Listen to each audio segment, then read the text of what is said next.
Korban banjir dapat bantuan perbaikan rumah.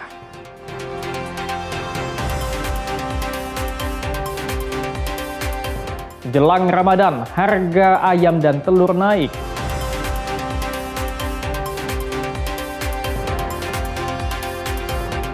Polisi gagalkan penyelundupan sabu ke Jambi.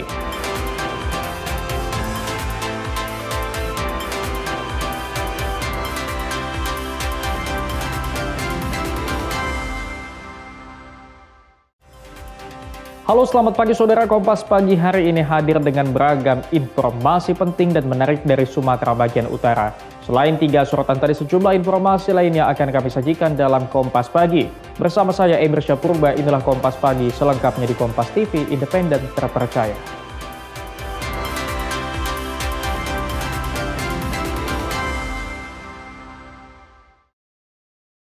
Saudara Menteri Dalam Negeri yang merupakan Ketua Satgas Percepatan Rehabilitasi dan Rekonstruksi Pasca Bencana Sumatera, Tito Karnavian, menyerahkan secara simbolis bantuan perbaikan rumah kepada penyintas bencana di Kabupaten Aceh Tamiang. Hadir di acara kita yang luar biasa pada pagi hari ini. Bapak Ibu, penyerahan bantuan perbaikan rumah tahap pertama kepada penyintas bencana juga digelar di 25 kabupaten kota yang terdampak bencana Sumatera.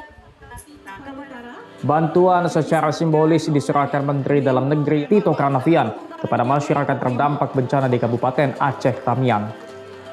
Tito menjelaskan bantuan perbaikan rumah ini merupakan tahap pertama yang diberikan pemerintah pasca bencana Sumatera. Untuk Provinsi Aceh, bantuan perbaikan rumah warga yang diserahkan senilai 341,5 miliar rupiah. Sedangkan untuk Provinsi Sumatera Utara sebanyak 10,8 miliar dan 17,5 miliar untuk Sumatera Barat. Untuk Kabupaten Aceh Tamiang sendiri, Tito menambahkan ada 112 miliar rupiah diserahkan kepada 5.000 kepala keluarga. Pendataan terhadap warga yang belum mendapatkan bantuan masih akan terus dilakukan. Selain memberikan bantuan perbaikan rumah, Mendagri Tito Karnavian juga menyerahkan bantuan Presiden Prabowo sebesar 72 miliar khusus warga Aceh yang nantinya akan dibelikan sapi untuk tradisi megang atau menyambut bulan Ramadan. Tadi dilaksanakan serentak di 25 titik, 25 kabupaten kota di Sumatera Barat, Sumatera Utara, dan di Aceh. Khusus di Aceh Tamiang ini sendiri nilainya lebih kurang 112 miliar untuk hampir 5.000 KK. Harapan kita ini bisa membantu masyarakat yang terdampak. Di samping itu juga bisa segera untuk beres-beres keluar dari tenda pengungsian, kemudian membenahi rumah masing-masing. Masih ada memang kita sampaikan tadi, sistemnya bergelombang.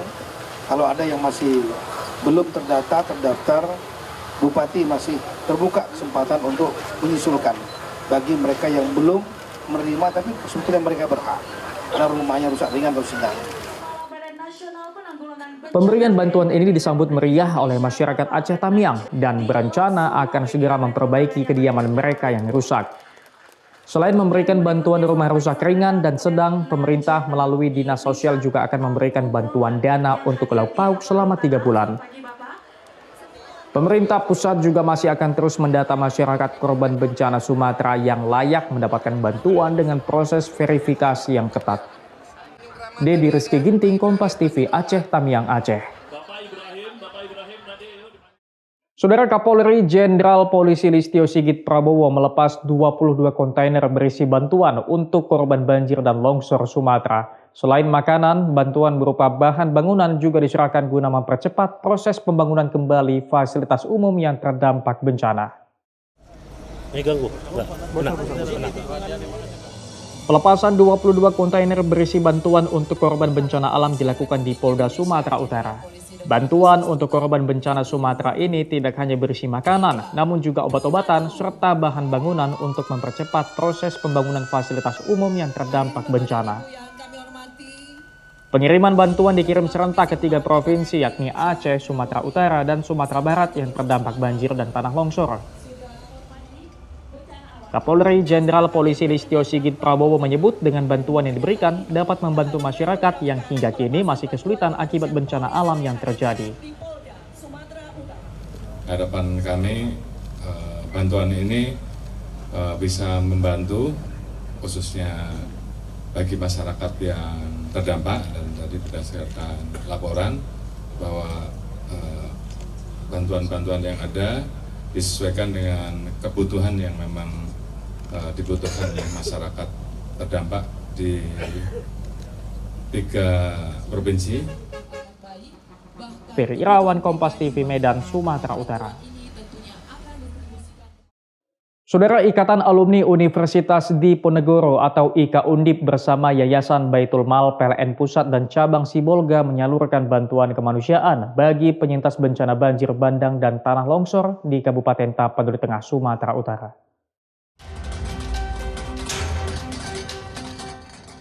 Beginilah perjuangan Ikatan Alumni Universitas Diponegoro atau IKA Undip bersama Yayasan Baitul Mal PLN Pusat dan Cabang Sibolga menuju Desa Ayem Meranti di Kabupaten Tapanuli Tengah untuk menyalurkan bantuan kemanusiaan pada penyintas bencana banjir bandang dan tanah longsor yang terjadi 25 November akhir tahun lalu. Desa yang sempat terisolir ini ditembus demi menyalurkan bantuan kemanusiaan sebagai komitmen IKA Undip dan Yayasan Baitul Mal PLN Pusat dan Cabang Sibolga terhadap penyintas bencana. Penyaluran donasi yang merupakan bentuk dukungan kemanusiaan dari alumni Undip di seluruh Indonesia guna meringankan beban penyintas bencana. Di Desa Ayem Meranti, bantuan yang disalurkan berupa bantuan kebutuhan logistik, kebutuhan dapur, dan kebutuhan pendidikan berupa alat tulis dan buku sekolah bagi anak-anak penyintas bencana. Bantuan serupa juga disalurkan bagi penyintas bencana di Desa Rampah dan Bunan Dolok, Kecamatan Sitahuis yang direspon baik oleh warganya. Sekretaris Jenderal IKA Undip Mangara Pradede menyebut penyaluran bantuan ke wilayah Tapanuli Tengah dan Tapanuli Selatan Sumatera Utara ini merupakan bantuan kemanusiaan tahap kedua yang sebelumnya penyaluran bantuan dilakukan di Provinsi Aceh. Setelah itu kemudian Badan Tanggap Darurat yang ada di dalam alumni Undip melakukan kegiatan pengumpulan dana. Nah, kemudian dana yang terkumpul ini sudah kita lakukan. Ini tahap kedua. Tahap pertama kita lakukan di Aceh Tamiang, kemudian di Padang, dan di Tapanuli Selatan. Kemudian ini adalah tahap kedua yang kita lakukan secara bersamaan juga di 3 provinsi. Provinsi Sumatera Barat, Provinsi Aceh di Sitamiang dengan Tebar Benih. Kemudian di sini tahap kedua kita ambil ke Tapanuli Tengah karena Tapanuli Selatan sudah. Jadi bantuan kemanusiaan ini disambut antusias warga yang terdampak bencana banjir. Kami merasa senang sekali lah. Kami merasa senang sekali karena dapat bantuan dikasihin kami.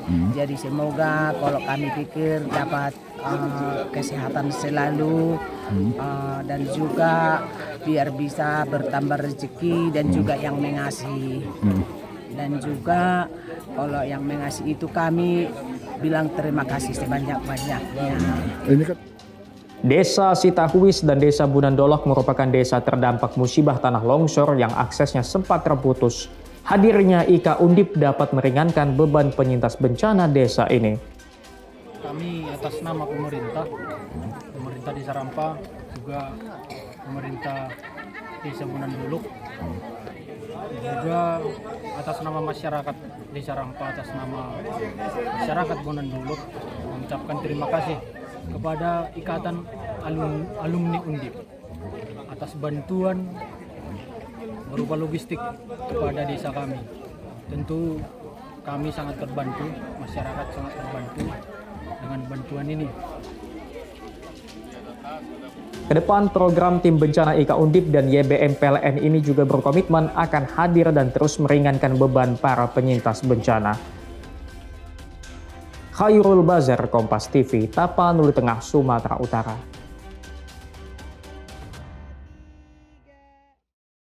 Saudara Gubernur Sumatera Utara Bobi Nasution menegaskan akan membangun tanggul permanen di Kecamatan Tuka, Kabupaten Tapanuli Tengah untuk mencegah banjir kembali menggenangi pemukiman warga. Banjir yang kembali melanda Kecamatan Tuka di Kabupaten Tapanuli Tengah pada hari Rabu kemarin kembali membawa duka bagi warga. Lumpur kembali memasuki rumah warga, padahal warga baru saja membersihkan rumah dari lumpur sisa banjir bulan November tahun lalu.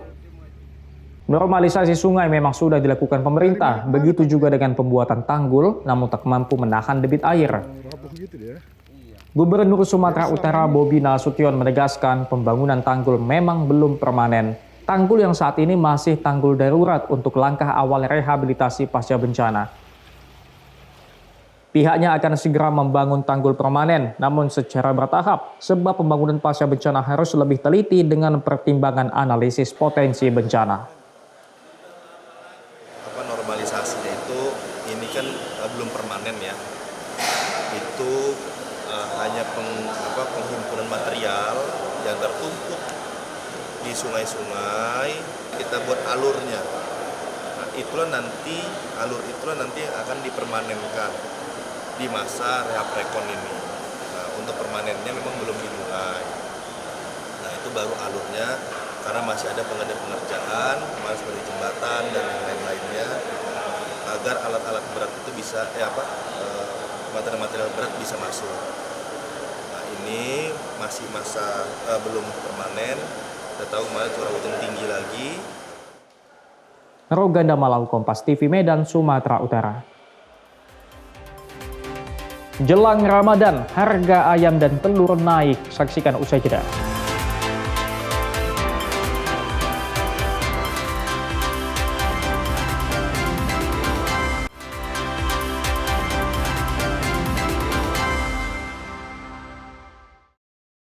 Saudara, lubang raksasa di Desa Pondok Balik, Aceh Tengah terus meluas. Untuk mengurangi luas longsoran, Kementerian PU menutup aliran limbah masyarakat dan mengalihkan arus lalu lintas warga.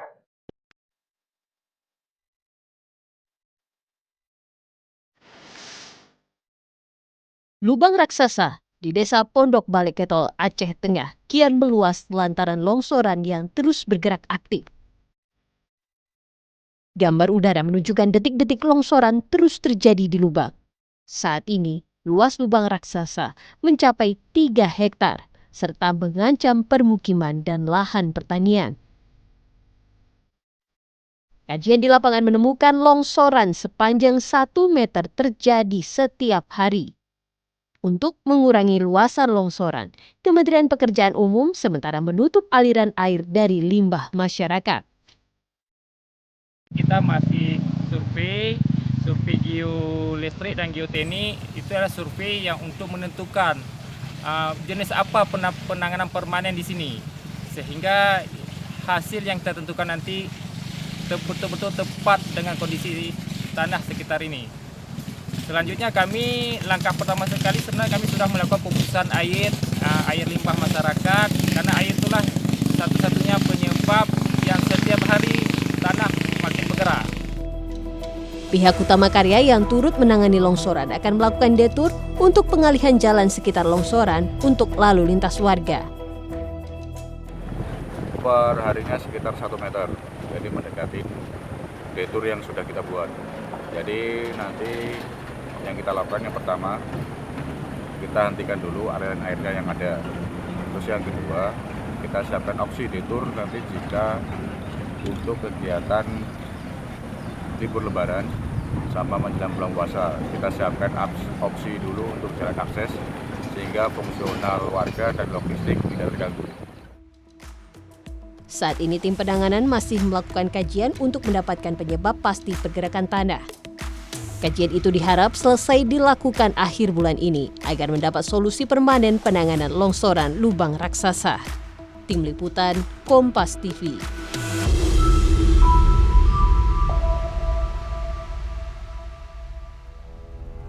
Saudara, jelang bulan Ramadan, harga daging ayam potong mulai merangkak naik. Hal ini menyebabkan penurunan pembeli hingga 40%. Kenaikan harga ayam di Kota Pekanbaru jelang Ramadan menyebabkan penurunan pembeli hingga 40% dari hari biasa. Seperti di Pasar Dupa, Kecamatan Merapoyan Damai, Kota Pekanbaru, Provinsi Riau, harga ayam potong ukuran kecil dijual oleh pedagang Rp36.000 per kilogram. Sementara ayam dengan ukuran menengah hingga besar dengan berat 1,5 hingga 3 kg dijual 32 hingga 34.000 per kilogram. Tidak hanya ayam potong, kenaikan harga juga terjadi pada komoditas telur ayam yang mengalami kenaikan 4.000 per papan atau per 30 butir telur. Meski mengalami kenaikan harga, pedagang bilang tidak berpengaruh terhadap jumlah pembeli. Para pembeli hanya mengurangi jumlah telur yang mereka beli. Sejak ayam naik agak menurun. Menurunnya berapa persen, Pak? 60% ada. 60% ada? 40% lah. Biasanya Bapak menyediakan berapa kilo? Ada 25.000 kilo. Sekarang nggak sampai. Kalau sekarang? Untuk pasokan telur sendiri masih aman, diperkirakan harga telur ayam akan kembali meningkat seiring naiknya permintaan masyarakat. Sawino Ardi, Kompas TV, Pekanbaru, Riau. Saudara, jelang Ramadan, pemerintah Kota Banda Aceh menggelar operasi pasar murah untuk menjaga stabilitas pasokan dan harga pangan. 2.600 paket sembako dijual murah dengan harga subsidi seharga Rp50.000 per paket.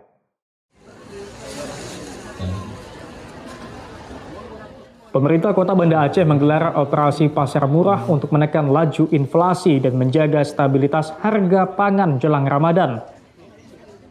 Pasar murah ini digelar selama 2 hari di Kecamatan Moraya dan Syahkuala, Banda Aceh. Sebanyak 2.600 paket sembako yang bisa dibeli warga dengan harga murah. Ada 4 komoditi barang yang disubsidi pemerintah, yaitu berisi beras 5 kg, telur ayam 1 papan, gula pasir 2 kg, dan minyak goreng 2 liter.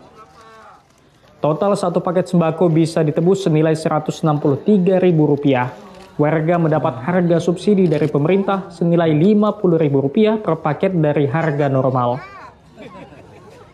Jadi dengan adanya subsidi ini, ya insya Allah mudah-mudahan keterjangkauan harga bisa terjangkau, bisa membantu masyarakat yang membutuhkan, dan yang mudah-mudahan kita juga membuka peluang untuk siapa saja yang mau berkontribusi, mau membuat kerjasama dengan pemerintah Kota Banda Aceh. Selain pangan murah, ada juga operasi pasar daging murah yang akan digelar menjelang perayaan Megang Ramadan di Banda Aceh. Warga bisa membeli daging Rp140.000 per kilogram dari harga biasanya mencapai Rp180.000 per kilogram. Nova Misdayanti, Kompas TV, Banda Aceh, Aceh. Saudara, Satgas Pangan Nasional mulai melakukan pengawasan terhadap harga sejumlah kebutuhan pokok di pasar tradisional di Kota Medan. Hasilnya ditemukan sejumlah bahan pokok mengalami kenaikan harga. Salah satu pasar tradisional yang didatangi untuk dicek harga dan stok kebutuhan bahan pokok serta bahan kebutuhan penting lainnya yakni Pasar Simpang Limun, Medan. Di pasar ini, Satgas Pangan Nasional yang terdiri dari personil Mabes Polri serta instansi terkait lain menemukan adanya kenaikan di beberapa kebutuhan bahan pokok, meskipun kenaikannya dinilai belum terlalu signifikan. Harga daging sapi misalnya kini berada pada harga Rp140.000 untuk setiap kilogramnya, padahal sebelumnya berada pada harga Rp125.000 hingga Rp130.000 per kilogram. Kenaikan harga yang cukup signifikan terjadi pada harga daging ayam yang kini menyentuh harga Rp42.000 per kilogram, sedangkan sebelumnya berada pada harga Rp30.000 per kilogramnya. Selain daging ayam dan sapi, kenaikan harga kebutuhan juga mulai terjadi pada kebutuhan pokok dan penting lainnya, seperti diantaranya cabai merah, meskipun kenaikannya masih relatif kecil dan umumnya akan turun kembali saat memasuki bulan Ramadan. Maya, salah satu pedagang daging ayam, mengaku naiknya harga daging disebabkan karena pasokan yang berkurang dan bahkan tidak sesuai dengan permintaan para pedagang kepada pemasok. Kenaikan harga daging ayam juga terjadi mulai dari harga saat para pedagang membeli daging ayam dari pemasok.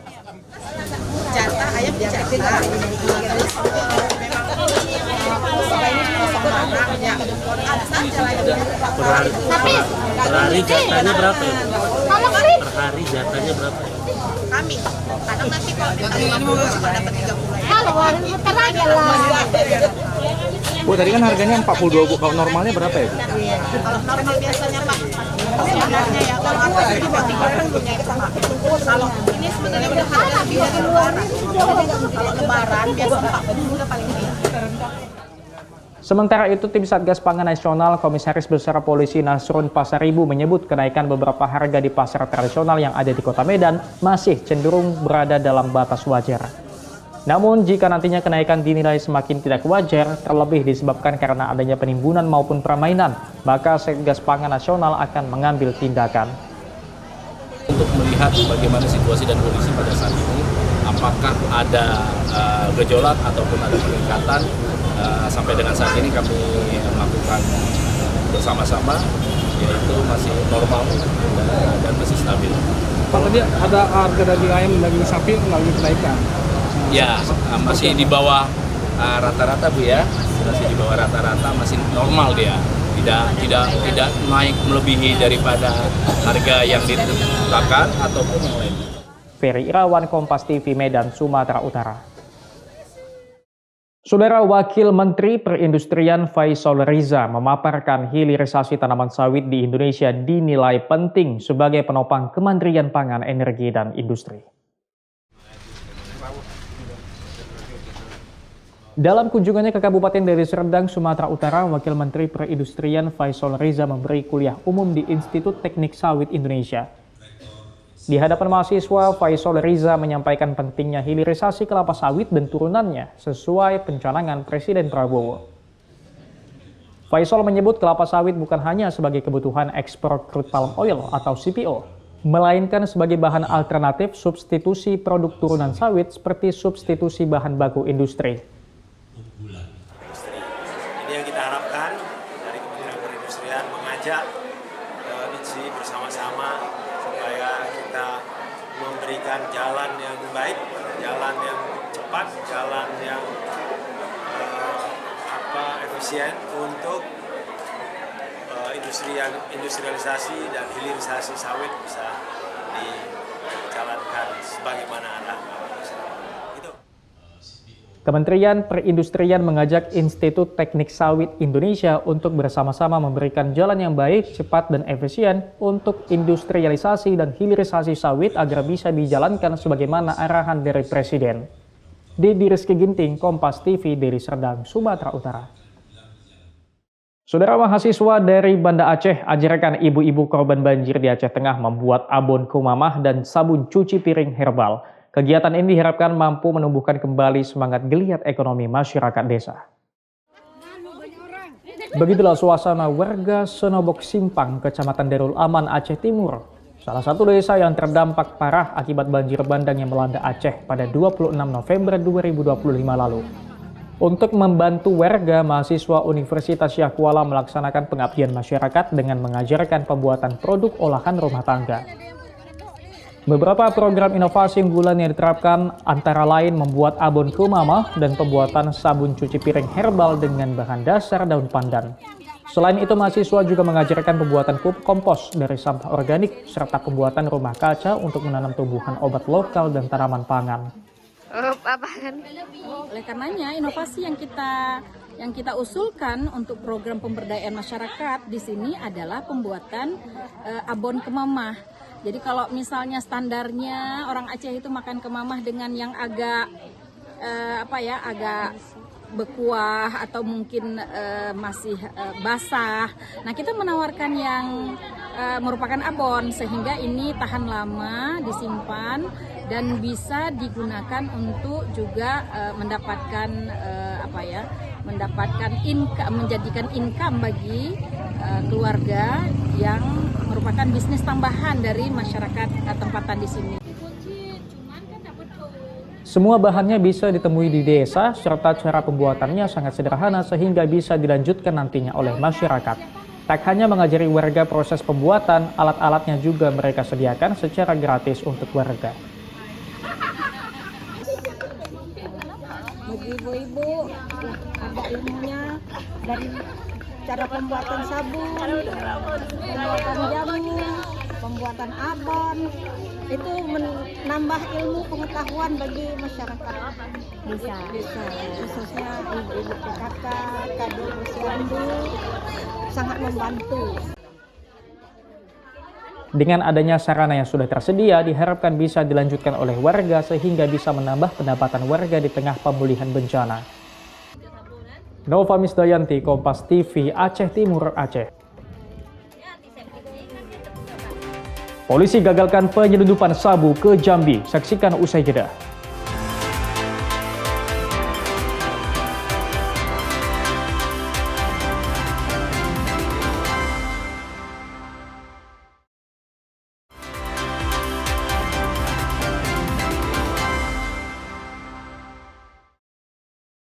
Saudara, petugas Direktorat Reserse Narkoba Polda Sumatera Utara menggagalkan upaya pengiriman 8 kg sabu yang disimpan dalam oleh-oleh Bika Ambon. Narkoba tersebut rencananya akan dikirim ke Jambi menggunakan bus yang ditumpangi pelaku.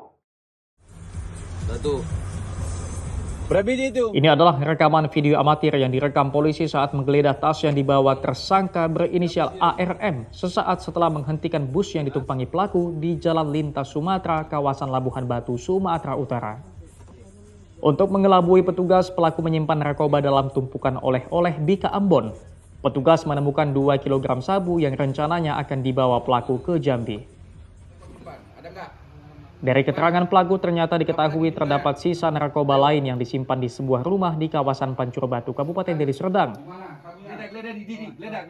Petugas pun kemudian melakukan pengembangan dan berhasil menangkap satu pelaku lagi yakni ZH yang berperan sebagai pemilik rumah yang menjadi gudang penyimpanan narkoba. Di lokasi ini petugas menyita narkotika jenis sabu seberat 6 kg yang disimpan di dalam lemari pakaian.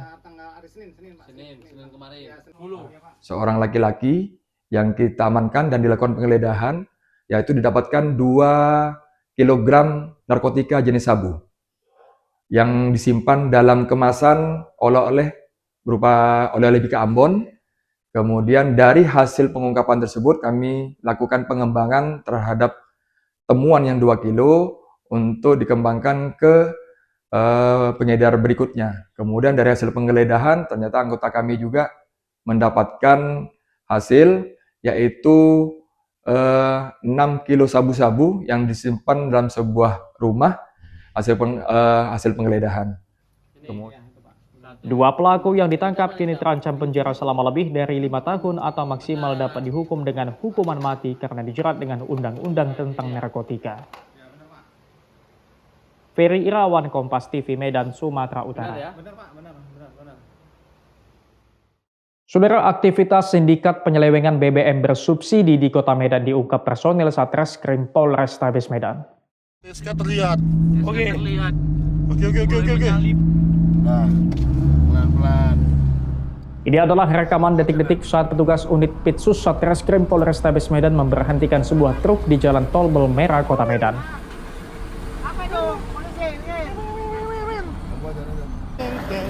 Truk ini bermuatan sejumlah baby tank berisikan BBM berjenis solar subsidi yang didapat dari sejumlah SPBU melalui pengisian normal layaknya kendaraan lain pada umumnya. Dari truk ini petugas menemukan sekitar 2 ton solar subsidi yang diduga hendak dijual ke perusahaan dengan harga solar industri.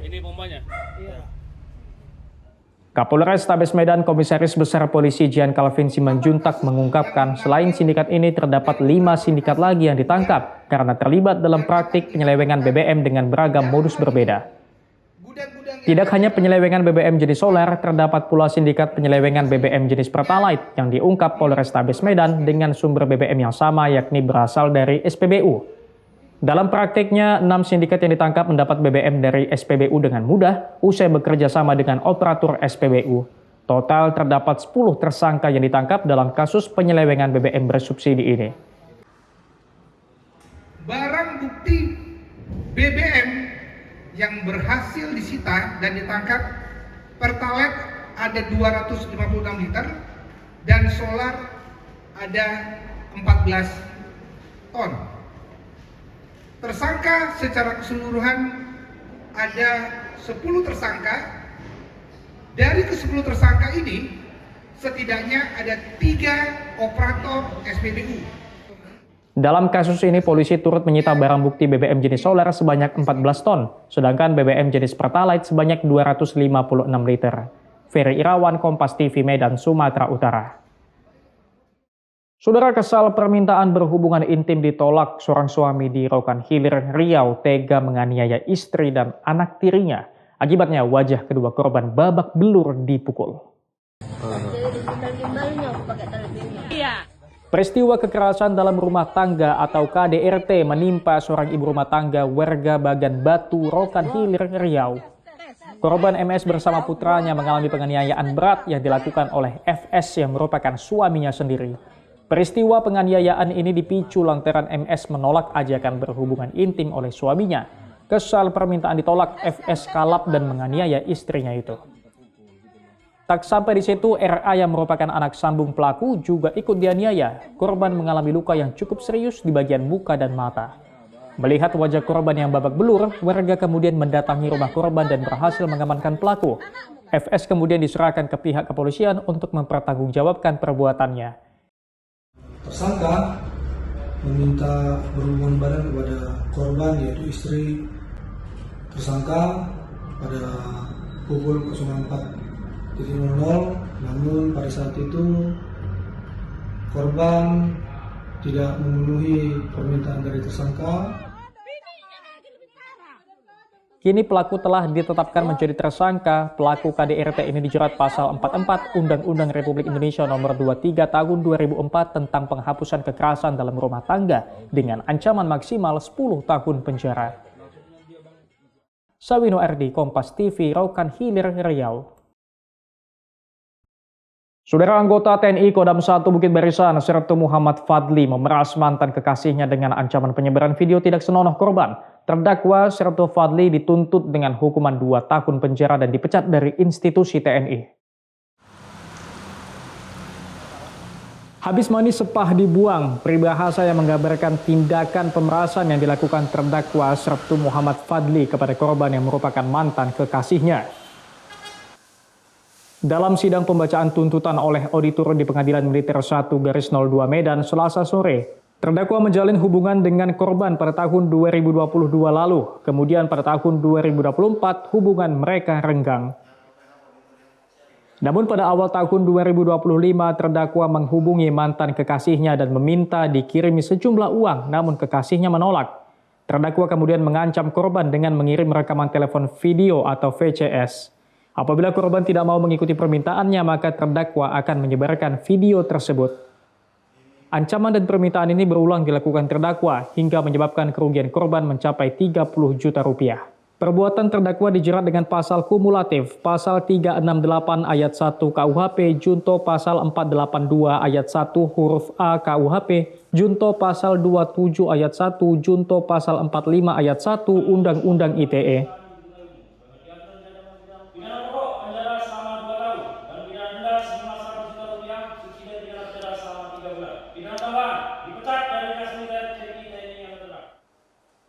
Auditor militer Mayor Teki dalam tuntutannya meminta majelis hakim agar menjatuhkan hukuman 2 tahun penjara kepada terdakwa, denda 100 juta rupiah, subsidi 3 bulan kurungan, hukuman tambahan terdakwa dipecat dari institusi TNI. Usai mendengarkan tuntutan, terdakwa melalui penasihat hukum mengajukan pembelaan.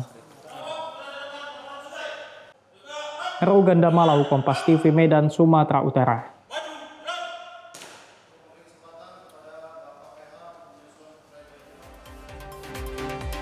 Israr Megantara akan berlaga di Liga Futsal Spanyol. Saksikan usai jeda.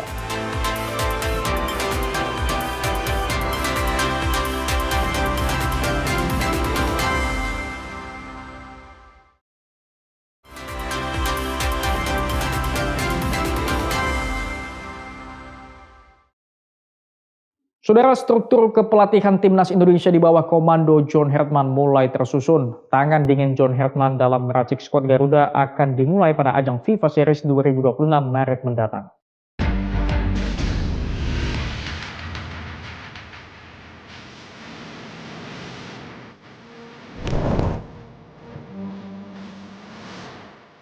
Sejumlah asisten pelatih lokal mendapat kepercayaan untuk mendampingi John Hertman dalam meramu timnas Indonesia. Mereka adalah Nova Arianto, Sofi Imam Faizal, dan Zikri Lajuardi yang memegang peran berbeda bagi skuad Merah Putih. Nova Arianto yang juga menjabat sebagai pelatih timnas U20 akan membawa pengalaman berharganya saat masih membantu Sinteyong. Sementara Sofi berpotensi membantu Hertman dalam menangani kebugaran pemain di berbagai kelompok usia tim nasional. Selain itu, sosok Zikri Lajuardi juga tetap dipertahankan sebagai analis pertandingan dalam tim kepelatihan. Sebelumnya John Hartman sudah melakukan pendekatan dengan sejumlah penggawa timnas yang berlaga di liga domestik maupun luar negeri untuk menyerap masukan mereka. Analis sepak bola Anton Sanjoyo menilai tidak butuh waktu lama bagi Hartman dan asisten pelatihnya untuk menentukan kerangka tim dalam menghadapi FIFA Series. Nggak ada masalah lagi ya, karena mereka juga kan pengalamannya sudah malang melintang di kelompok umur, sudah banyak juga menangani tim nasional. Jadi rasanya sih dalam 1-2 pekan ini kan pasti akan ada komunikasi yang intens tentang apa yang dimaui oleh Hartman, tentang kemudian apa juga yang sebetulnya standpoint dari Nova, dari Sofi. Rasanya sih nggak ada masalah ya, karena kalau dalam posisi sekarang yang harus menyesuaikan adalah Nova. Ya, jadi dia harus menyesuaikan dengan apa yang dimaui oleh Hartman. Karena bosnya kan Hartman sekarang. Bukannya Hartman tidak melakukan adaptasi, dia juga adaptasi, tetapi lebih kepada bagaimana filosofi permainan dia, filosofi kepelatihannya bisa betul-betul ditangkap oleh Nova dan Sofi. Sejumlah warga menyebut positif penunjukan 3 asisten pelatih lokal untuk timnas Indonesia. Novarianto kan asistennya Sintayong ya, otomatis dia bisalah strateginya Sintayong bisa bisa diambil sedikit lah ya otomatis. Kalau saya sendiri sih optimis. Optimis karena dia kan orang Indonesia asli juga, udah gitu ex pemain Persib, terus bekas pelatih U17. Dia juga sempat jadi asistennya Sintayong dan menurut saya sih insya Allah kedepannya pasti bagus. Indonesia menjadi salah satu tuan rumah FIFA Series dan akan kedatangan 3 tim, yakni Bulgaria, Kepulauan Solomon, serta Saint Kitts and Nevis. Timnas dijadwalkan berjumpa Saint Kitts and Nevis di Stadion GBK 27 Maret mendatang. Tim Liputan Kompas TV. Saudara penggawa Timnas Futsal Indonesia Israel Megantera segera mentas di Liga Futsal Spanyol bersama Burela FS. Israel tampil mengesankan di AFC Futsal Asian Cup 2026. Pivot 21 tahun itu mencetak 5 gol termasuk hat-trick di final dan mengantar tim asuhan Hector Souto ke partai puncak. Performa gemilang yang menarik minat klub Spanyol. Usai masa uji coba dengan 5 gol, Israel resmi dipinang Burela FS. Namun nilai dan durasi kontrak belum diungkap. Tim Liputan Kompas TV. Saudara, lebih dari 2.000 pelajar putri dari 128 sekolah ramaikan kompetisi sepak bola putri usia dini Soccer Challenge Seri Jakarta. Lebih dari 2.000 peserta tercatat ambil bagian pada Soccer Challenge Seri Jakarta yang digelar 12 hingga 15 Februari di King Kong Soccer Arena dan lapangan Brigif 1 Jakarta Timur. Animo besar ini membuat penyelenggara harus menggelar ajang kualifikasi sebelum masuk fase grup. Ini jadi sinyal menguatnya minat terhadap sepak bola putri usia dini di kota metropolitan. Pelatih Kepala Soccer Challenge Jackson F. Tiago bilang antusiasme peserta berbanding lurus dengan kualitas teknik yang meningkat. Ini tidak lepas dari persiapan serius yang dilakukan peserta sebelum kompetisi. Apalagi selain berlomba membawa timnya juara, talenta terbaik juga akan mewakili Jakarta di ajang Soccer Challenge All Stars. Adapun penyelenggaraan Soccer Challenge kali ini juga didukung penuh Pemprov Jakarta yang menjadikan ajang ini sebagai etalase pembinaan sepak bola putri usia dini. Untuk anak-anak itu bisa lebih berkembang, maju lagi dan berjenjang mereka bisa meningkat. Karena pada akhirnya nanti mereka juga harus belajar bagaimana caranya bermain 11 lawan 11. Akan tiba masa seperti itu. Makanya ini adalah bagian dari prosesnya ya. Proses yang kita lakukan, evaluasi kita. Ya tinggal melihat semoga tetap permainan yang menarik kepada anak-anak nanti. Tim Liputan Kompas TV Jakarta. Saudara, pecahkan rekor dunia lewat tinju sambil beramal. Inilah yang dilakukan Patrick Winata, pemecah rekor dunia tinju 24 jam non-stop dengan persiapan intensif. Aksi yang menguras fisik mental ini dilakukan Patrick Winata karena kepeduliannya untuk anak-anak penderita kanker. Berikut liputannya untuk Anda.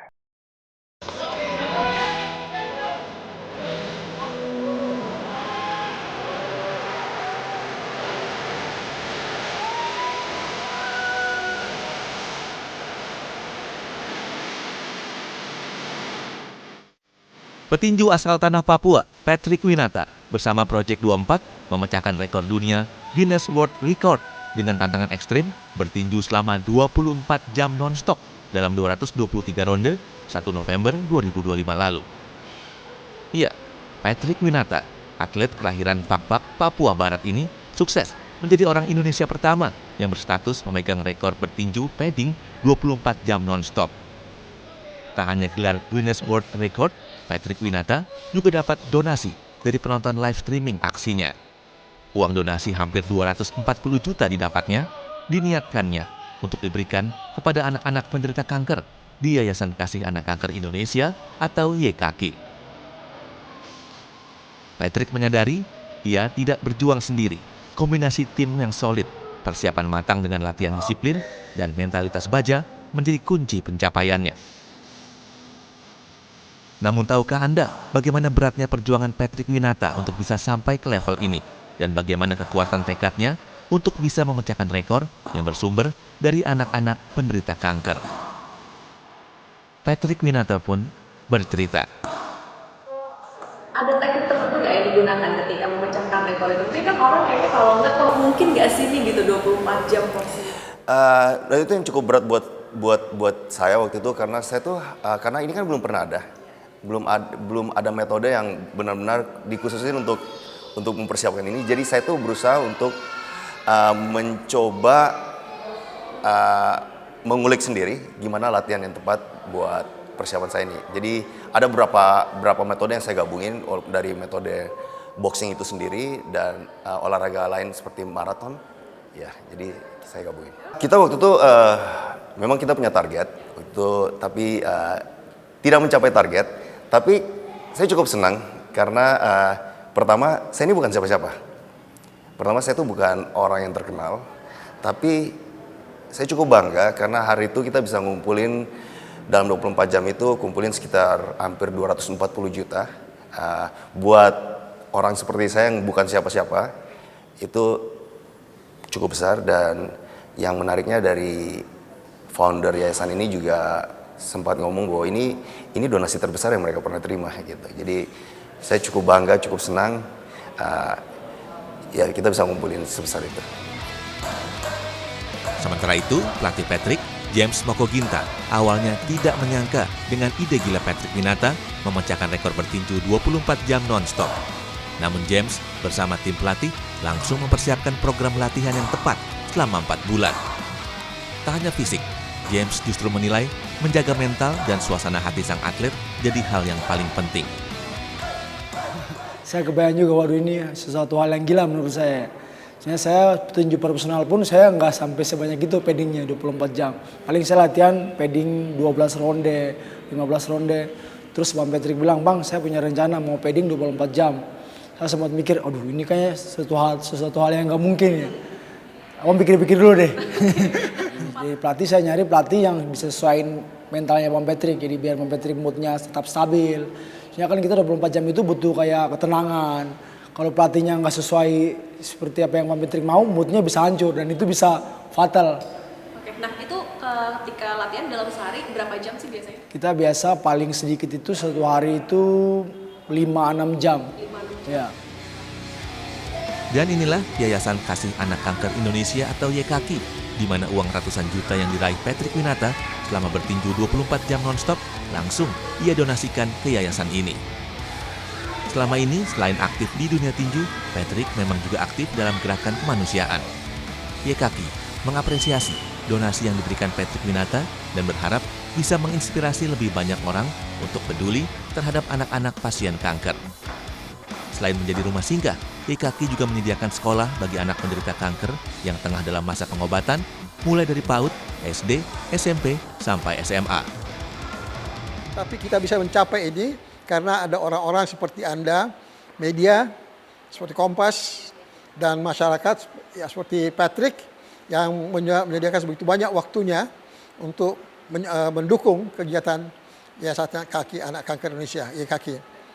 Waduh, kita terima kasih sekali sama Patrick ini. Dia menyediakan waktunya sebegitu besar untuk membantu Yayasan Kasih Anak Kanker Indonesia.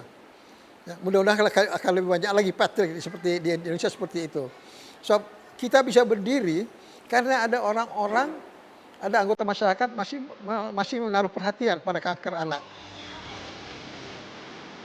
Lewat keberhasilan, Patrick Winata membuktikan tekad kuat bisa membuahkan prestasi level dunia dan bermanfaat untuk sesama. Tidak berhenti, Patrick Winata dan Project 24 terus bergerak untuk membuktikan meski hidup dalam kondisi berbeda, semua manusia punya waktu yang sama setiap harinya, 24 jam, untuk berjuang mewujudkan harapan. Putri Oktaviani, Yanuar Ruslin, Kompas TV, Jakarta.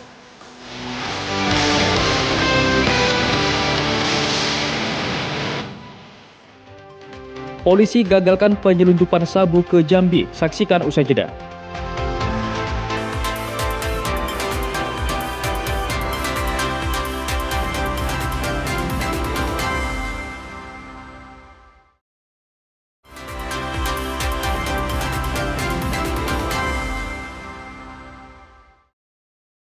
Saudara, petugas Direktorat Reserse Narkoba Polda Sumatera Utara menggagalkan upaya pengiriman 8 kg sabu yang disimpan dalam oleh-oleh Bika Ambon. Narkoba tersebut rencananya akan dikirim ke Jambi menggunakan bus yang ditumpangi pelaku. Ini adalah rekaman video amatir yang direkam polisi saat menggeledah tas yang dibawa tersangka berinisial ARM sesaat setelah menghentikan bus yang ditumpangi pelaku di Jalan Lintas Sumatera, kawasan Labuhan Batu, Sumatera Utara. Untuk mengelabui petugas, pelaku menyimpan narkoba dalam tumpukan oleh-oleh Bika Ambon. Petugas menemukan 2 kg sabu yang rencananya akan dibawa pelaku ke Jambi. Dari keterangan pelaku ternyata diketahui terdapat sisa narkoba lain yang disimpan di sebuah rumah di kawasan Pancur Batu, Kabupaten Deli Serdang. Petugas pun kemudian melakukan pengembangan dan berhasil menangkap satu pelaku lagi yakni ZH yang berperan sebagai pemilik rumah yang menjadi gudang penyimpanan narkoba. Di lokasi ini petugas menyita narkotika jenis sabu seberat 6 kg yang disimpan di dalam lemari pakaian. Seorang laki-laki yang kita amankan dan dilakukan penggeledahan, yaitu didapatkan 2 kg narkotika jenis sabu yang disimpan dalam kemasan oleh-oleh berupa oleh-oleh Bika Ambon. Kemudian dari hasil pengungkapan tersebut kami lakukan pengembangan terhadap temuan yang 2 kilo untuk dikembangkan ke pengedar berikutnya. Kemudian dari hasil penggeledahan ternyata anggota kami juga mendapatkan hasil yaitu 6 kilo sabu-sabu yang disimpan dalam sebuah rumah hasil penggeledahan. Dua pelaku yang ditangkap kini terancam penjara selama lebih dari 5 tahun atau maksimal dapat dihukum dengan hukuman mati karena dijerat dengan undang-undang tentang narkotika. Ferry Irawan, Kompas TV, Medan, Sumatera Utara. Saudara, jelang bulan Ramadan, harga daging ayam potong mulai merangkak naik. Hal ini menyebabkan penurunan pembeli hingga 40%. Kenaikan harga ayam di Kota Pekanbaru jelang Ramadan menyebabkan penurunan pembeli hingga 40% dari hari biasa. Seperti di Pasar Dupa, Kecamatan Merapoyan Damai, Kota Pekanbaru, Provinsi Riau, harga ayam potong ukuran kecil dijual oleh pedagang Rp36.000 per kilogram. Sementara ayam dengan ukuran menengah hingga besar dengan berat 1,5 hingga 3 kg dijual Rp32 hingga Rp34.000 per kilogram. Tidak hanya ayam potong, kenaikan harga juga terjadi pada komoditas telur ayam yang mengalami kenaikan Rp4.000 per papan atau per 30 butir telur. Meski mengalami kenaikan harga, pedagang bilang tidak berpengaruh terhadap jumlah pembeli. Para pembeli hanya mengurangi jumlah telur yang mereka beli. Sejak ayam naik ini agak menurun. Menurunnya berapa persen, Pak? 60% ada. 60% ada? 40% lah. Biasanya Bapak menyediakan berapa kilo? Ada 200 kilo. Sekarang nggak sampai. Kalau sekarang? Untuk pasokan telur sendiri masih aman, diperkirakan harga telur ayam akan kembali meningkat seiring naiknya permintaan masyarakat. Sawino Ardi, Kompas TV, Pekanbaru, Riau. Saudara Wakil Menteri Perindustrian Faisal Riza memaparkan hilirisasi tanaman sawit di Indonesia dinilai penting sebagai penopang kemandirian pangan, energi, dan industri. Dalam kunjungannya ke Kabupaten Deli Serdang, Sumatera Utara, Wakil Menteri Perindustrian Faisal Riza memberi kuliah umum di Institut Teknik Sawit Indonesia. Di hadapan mahasiswa, Faisal Riza menyampaikan pentingnya hilirisasi kelapa sawit dan turunannya sesuai pencanangan Presiden Prabowo. Faisal menyebut kelapa sawit bukan hanya sebagai kebutuhan ekspor crude palm oil atau CPO, melainkan sebagai bahan alternatif substitusi produk turunan sawit seperti substitusi bahan baku industri. Ini yang kita harapkan dari Kementerian Perindustrian mengajak ITSI bersama-sama supaya kita memberikan jalan yang baik, jalan yang cepat, jalan yang efisien untuk industrialisasi dan hilirisasi sawit bisa dijalankan sebagaimana arah. Kementerian Perindustrian mengajak Institut Teknik Sawit Indonesia untuk bersama-sama memberikan jalan yang baik, cepat, dan efisien untuk industrialisasi dan hilirisasi sawit agar bisa dijalankan sebagaimana arahan dari Presiden. Dedi Rizky Ginting, Kompas TV, Deli Serdang, Sumatera Utara. Sampai di sini Kompas pagi hari ini. Anda bisa menyimak video tayangan kami di kompas.tv atau menyaksikan secara langsung via streaming di kompas.tv/live. Kami undur diri, tetap saksikan rangkaian program berita hanya di Kompas TV, independen terpercaya.